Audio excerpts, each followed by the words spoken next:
With Spidey safely back in the hands of Marvel and his new outing, Spider-Man Homecoming, coming out in less than 5 months, I thought now would be a good chance to review the Spider-Man films. So that would be the original Raimi trilogy and the 2 Amazing Spider-Man films. I'm sure the last 3 films will be particularly fun to watch and review, and with that said, guys, we're gonna go into the first of this series, Spider-Man 1, the in-depth review.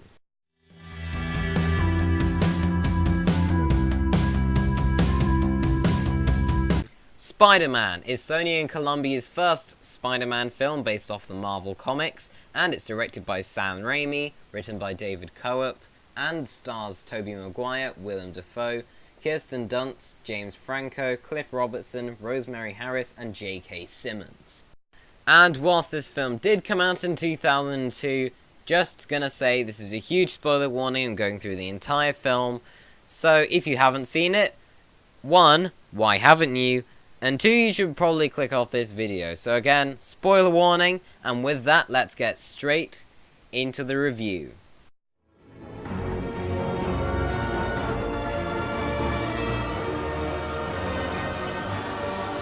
So we start off with a pretty cool opening credit sequence, which is amazingly scored by Danny Elfman.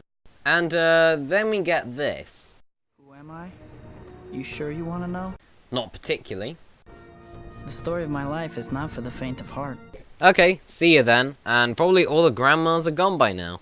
It's like any story worth telling is all about a girl. Yeah, because all these masterpieces are all about a girl, aren't they? Mary Jane Watson. The woman I've loved since before I even liked girls. Well, that's a bit paradoxical and a bit weird. I'd even take him. Even weirder. And here we meet Peter Parker, played by Tobey Maguire really well. And here's the thing about Tobey Maguire's portrayal. He actually is a loser. He looks like a nerd. He acts like a nerd. He acts really awkward. And that is why we have an instant relation to him. We've all been in that sort of position. And that is why Tobey Maguire works as Peter Parker. So then he falls on his face. Then we're introduced to Harry and Norman Osborn, who have a certain dynamic, have a certain interaction and struggle between them, something that we just don't see that often in superhero films nowadays. And this film is very built on dialogue scenes towards the beginning to set up the characters, to set up what will come, and eventually create these even bigger character dramas, but it has to start somewhere. And again, relatability, it has a lot of that in the film.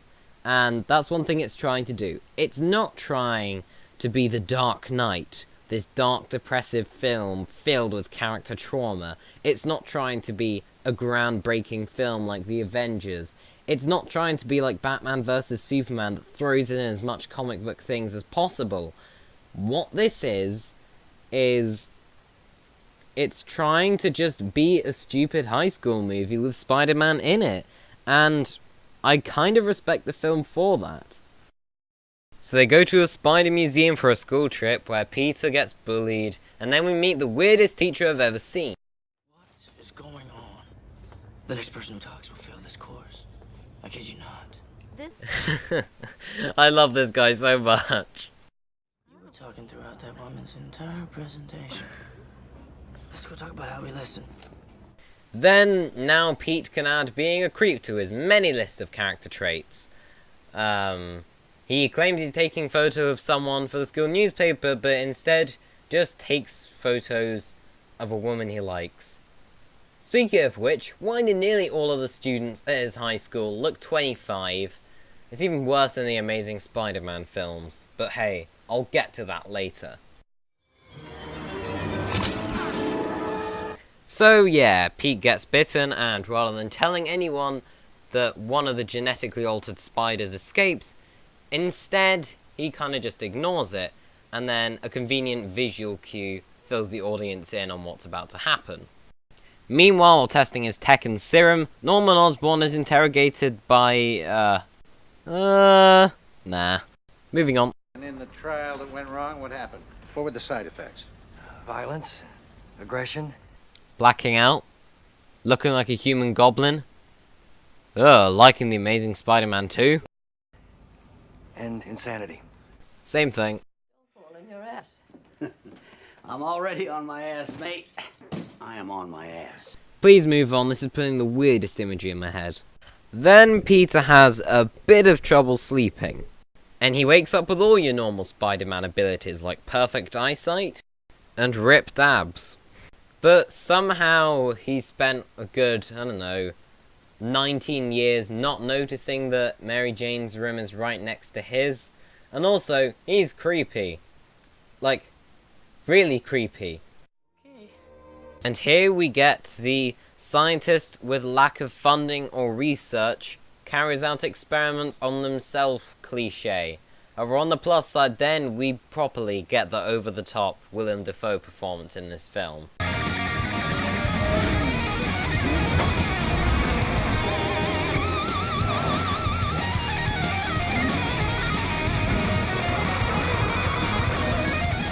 And I freaking love it. Then Peter uses his newfound spider powers to become a stalker. And talk to himself. And get ignored. Like various other people I know. Especially this one. Hate him so much.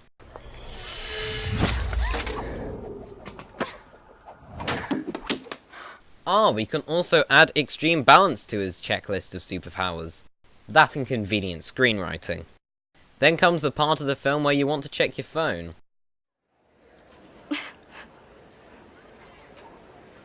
Well, see ya.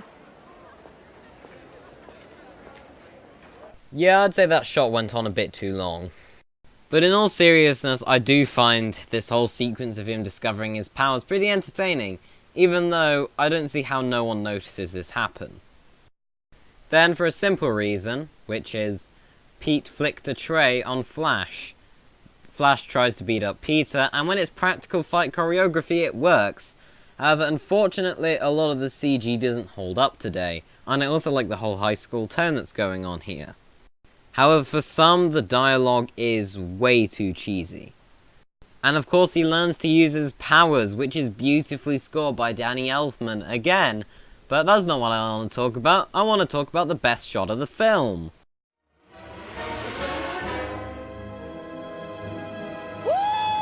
Look, I don't care that the film is stupid. I don't care that it's really light-hearted and doesn't take itself seriously. It's fun, it's stupid, you can laugh at it, or laugh with it. However, the CGI is something that you just laugh at because the CG is so awful. You see, why can't we get more comic book films like this? You see, you'd think he'd instantly be able to throw webs in a dark, depressive scene. No! He really is just an idiot who's attempting to shoot webs from his hands. And also, watch this in foreign languages. It's way cooler.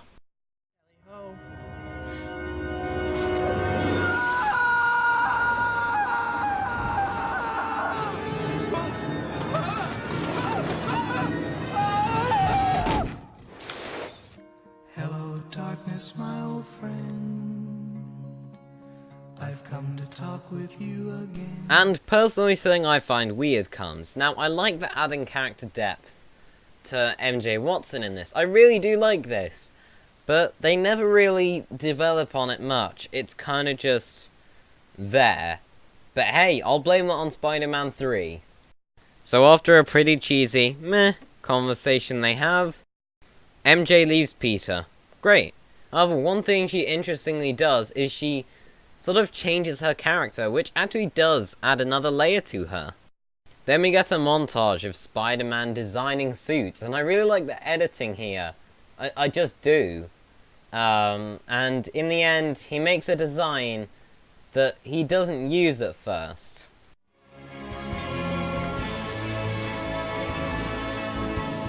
I thought Pete was the scientist guy, not doing A-level art. I'll drive you there, buddy. Oh no, I'll take the train. No, I need the exercise. Go on, go. Okay, he's gonna get exercise from driving. You start fights at school, I didn't start that fight, I told you that. Yeah, well, you sure as hell finish. What was I supposed to do, run away? No, you're not supposed to run away, but... Well, Ben is useless at giving advice, so you're not supposed to run away from the fight, but you're not supposed to participate in the fight. So use words and get beaten up, or just let them beat you up. Jesus, that's a Watchmen level weird thing. With great power comes great responsibility. I wonder if this will be a theme for the next 6 Spider-Man movies. And then we cut to Bruce Campbell and Randy Savage? What? Cage? So, Spidey wants money so he can show off to MJ, and he dresses up as Spider-Man so he can beat Randy Savage and survive 3 minutes in a cage. Good thing he has oh, or not.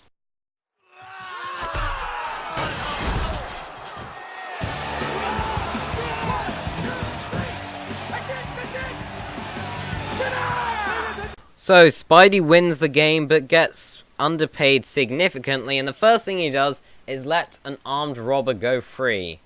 Okay then. He's gonna get away with my money. I missed the part where that's my problem. At least it makes sense why Spider-Man is a jerk here. Okay? He's a jerk because someone was a jerk to him first, and he actually ripped Peter off. It makes sense. But Pete? Yeah? Sorry, Frogface. Yeah, what's up, man? You know the armed robber you let escape? Yeah, what about it? Well, he killed your uncle. Then he cries a little bit, threatens to murder someone and gives them a scare so bad that he accidentally kills himself. Well, at least he's not Batman, whose rule is not to kill, but has killed in every single film he's in. Then we get full-blown Green Goblin, who goes to murder a load of people, including the people that wronged him before. Rest in peace, General Slocum. Am I the only one here that feels that everyone should have graduated already? And then he goes home and cries a bit again. That's a cry count of 2. So Pete finally becomes Spider-Man, halfway through the film after 50 minutes. But you know what? It doesn't even feel that long. There are very few moments that I've actually needed to cut out or consider unimportant, because this film moves quickly, and all of its scenes have a certain level of importance to them, and that's why it moves so quickly. Then we meet J.K. Simmons as J. Jonah Jameson, who by far is the best performance in this original Spider-Man trilogy. He's trying to vilify Spider-Man, and I just love this performance so damn much. Now, from one positive to a negative. MJ and Peter's relationship. Now, I don't think it's necessarily handled poorly, but in some of their romance scenes, it's really quite bland, really quite boring, really quite cheesy, really quite awkward. And at least it serves a purpose, and both of them are given significant character development, so we care about them, but it's just the way those scenes are done that just doesn't satisfy me that much. And Pete wants a job as a photographer, so he gets the idea to take photos of Spider-Man, or himself. Should have just taken selfies.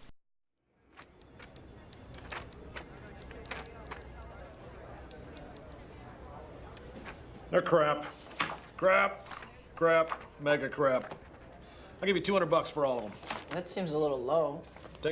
Pete, I don't think you're being underpaid here. I mean, I don't know the American currency, but I'm pretty sure $200 is quite a bit for some photos of a guy in spandex. And then, of course, Norman gets fired from Oscorp. He doesn't take it too well. You know how much I sacrificed? You know how much I sacrificed? You know, it's quite annoying when there are 3 best performances in your movie. Tobey Maguire, J.K. Simmons, and of course, Willem Dafoe. He is really over the top, and of course, it suits the tone of the film. Why? Because he is this crazy goblin man. Then at a public event, Peter's stalking MJ again and finds out that her and Harry are dating. Look at the disgust in his face. Then the Green Goblin shows up. Or is he? The character's entirely there, but for some reason he's in a motorbike costume. He just doesn't look like the Green Goblin from the comics. In my opinion, they haven't got a correct looking Green Goblin that actually looks good. As I said, this one looks like a spray painted green hipster motorbike costume. I mean, Jesus, they got Willem Dafoe for a reason. He just naturally looks like a goblin. Why didn't they just use his normal face with some green makeup? That would make way more sense.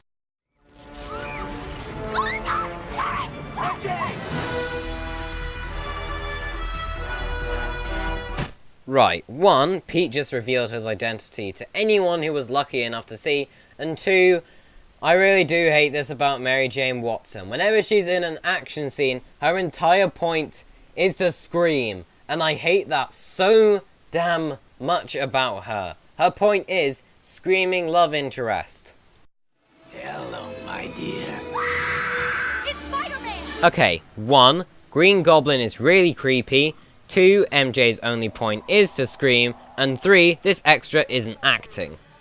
But of course, Spider-Man and Green Goblin get into a fight here, and the fight choreography is really good in my opinion. And the fight still holds up, and yes, it has PS2 style graphics, however, other than another sci-fi fantasy film from 2002, the CGI actually holds up. So they get into a fight, and in the end Spider-Man wins with the Green Goblin retreating. Then he saves MJ. Warning, not the last time this will happen. Who are you? You know who I am. I do. Your friendly neighborhood Spider-Man. And God, I love the quips. At least they're consistent. He did jump off a trampoline though, which was a bit weird. God, I should have known. He's only hearing voices because of his alcoholism. And yeah, Green Goblin, or Norman Osborn, is having some inner turmoil. How's that presented? Through what I like to call goleming. Remove those in your way. The board members. You killed them. We killed them.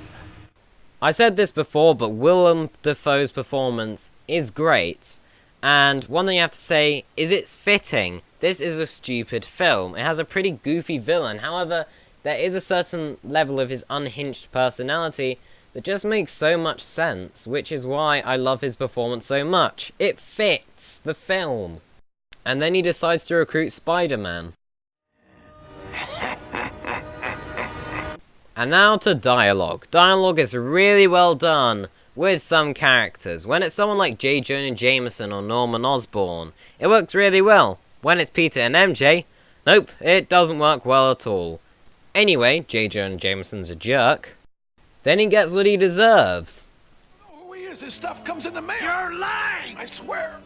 Now, that's pretty important, because he was actually doing something good. And Pete continues to treat J. Jonah Jameson like dirt.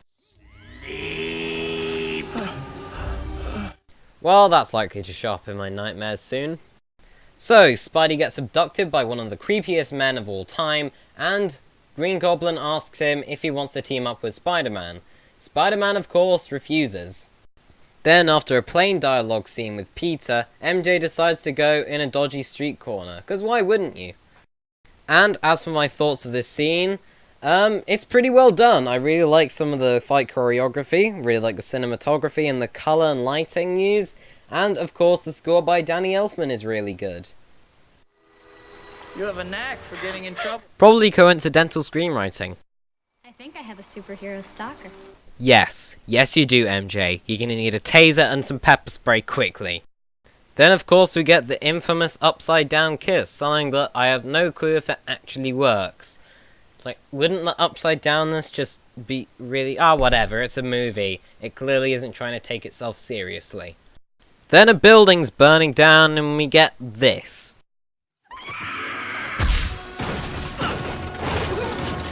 You're pathetically predictable. Okay, that's something I did not want to see. But anyway, Spidey, are you in or are you out? It's you who's out, Gobby. Out of your mind. And of course we got a quip there. This film has humour and it actually works and isn't annoying. Now yes, he doesn't quip that much, but at least it's consistent and at least he does it and at least it's moderately funny. The fight choreography is great in this, love the practical and CG effects, and you actually feel it a lot of the time when he gets hit.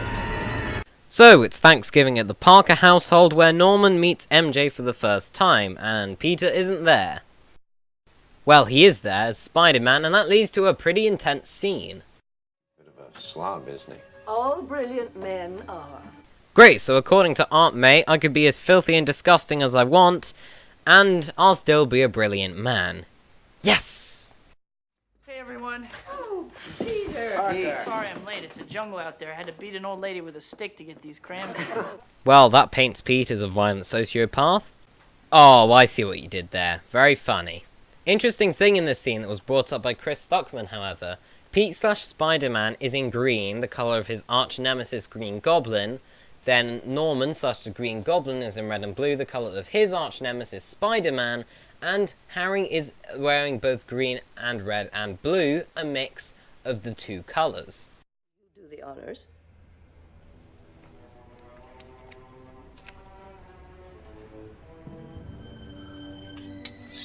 Ah, yet another creepy Willem Dafoe snapshot for the album, and also, I think he just made the KFC finger-licking thing threatening. What on earth has this world gone to? And of course, it's here that Norman finds out that Peter is Spider-Man and instantly had to leave. Way to be subtle. And then Norman Osborn teaches us that it's okay to be sexist as long as you have a goblin face. Now if you don't know, I have nicknames for my characters now. This is Goblin Face, and this is Frog Face. Do what you need to with her, then broom her fast. As a psychopath myself, I am offended in this politically correct world, because as a psychopath, not all psychopaths are sexist. How dare this film do such a thing? Then Norman starts goleming with his mask again and decides to attack a helpless old woman. Like seriously, you just gave her Thanksgiving dinner, then you decided to blow up some of her house, and then leave? Okay, well that was a bit pointless. He knows who I am. Oh no! Is he this way? Is he that way? Then him and MJ have a bonding scene. Great! Skip. But no! Actually, this scene actually serves a purpose and doesn't have awful dialogue. Now yes, some of the dialogue is a bit stilted and wooden, and the cinematography is pretty uninspired in this scene. However, it is actually moving on, and I do really enjoy this scene. Then Harry walks in on them and decides to break up with MJ. Then he hugs his mentally unstable dad. And out of all thing that makes Peter fear for his life, or rather MJ's life, it's his aunt talking about romance. And in this scene on the phone, it is quite intense and really well shot. Hello? Can Spider-Man come out to play? So then MJ wakes up on a bridge and Green Goblin does some property damage. And all of a sudden Spider-Man's there. And I'm sorry, but you know how I thought that Green Goblin was creepy? He literally abducts children in this scene. And for some reason Spider-Man does pre-Angry Birds Angry Birds. And so of course he's given a adaptation of famous comic book moment, B, really good CGI and practical effects, C, moral choice. Die, the woman you love?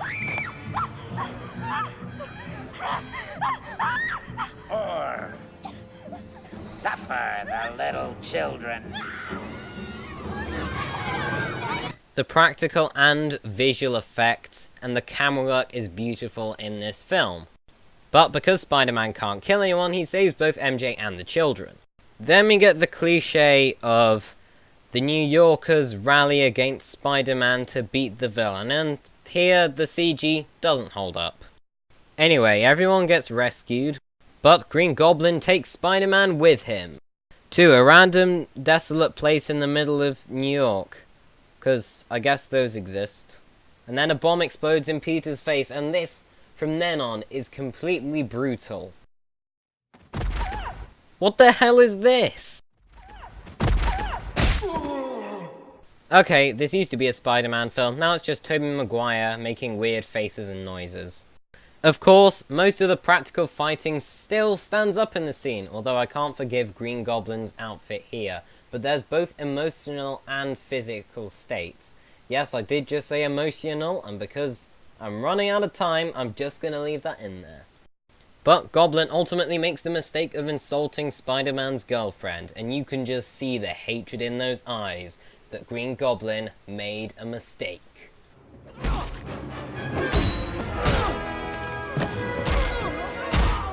And it's awesome and triumphant to watch, but why is Pete punching him in the mask? 1, that will hurt his hands, and 2, what damage is that going to do to the Green Goblin? Then Norman reveals that he is the Green Goblin to Spider-Man and attempts to, I guess, redeem himself? Nah, just kidding, he's trying to impale him with his glider. Oh. 2 things. 1, I love that he remarks just before he gets impaled. And 2, he got impaled in one of the most painful places to be impaled. He should be glad he died, because I'd rather die than live as a eunuch. And also with a goblin face. So, Spidey drops Norman's dead corpse back at home, not such a good idea, and Harry doesn't take it too well. One day Spider-Man will pay. I swear on my father's grave, Spider-Man will pay. Oh yeah, and first funeral of the series, keep this in note, this will be important later on. Then we have another romance scene between Peter and MJ, but this time, something actually happens. So anyway, they have a kiss, and then, for some reason, she recognizes Peter's kiss as Spider-Man's, but, you know, not his personality, physical attributes, or voice, because those things he doesn't bother to cover up. How does that make any sense? I mean, Spider-Man kissed her upside down. Is there just some sort of lip memory that I don't know about? I guess I'll have to get some more experience to find out then. So, cyclical monologue, trailer shots of Spider-Man swinging around, which is, weirdly enough, some of the best CGI in the movie, and nice American flag to make people forget 9/11, even though Spider-Man was in fact there. I'm not even kidding, by the way. Just search Spider-Man 9/11 on YouTube and you'll probably find the promotional trailer that they used. So, what do I think of Sam Raimi's first Spider-Man film?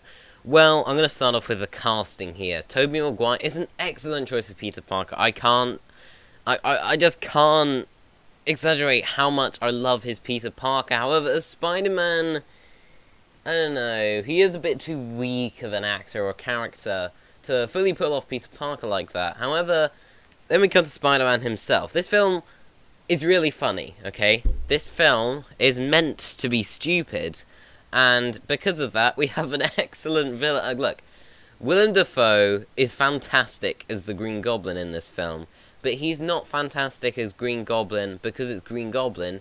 He's fantastic because he knows what he's doing and completely overacts, and I love it. Same thing with Tobey Maguire, who also does that to a certain level.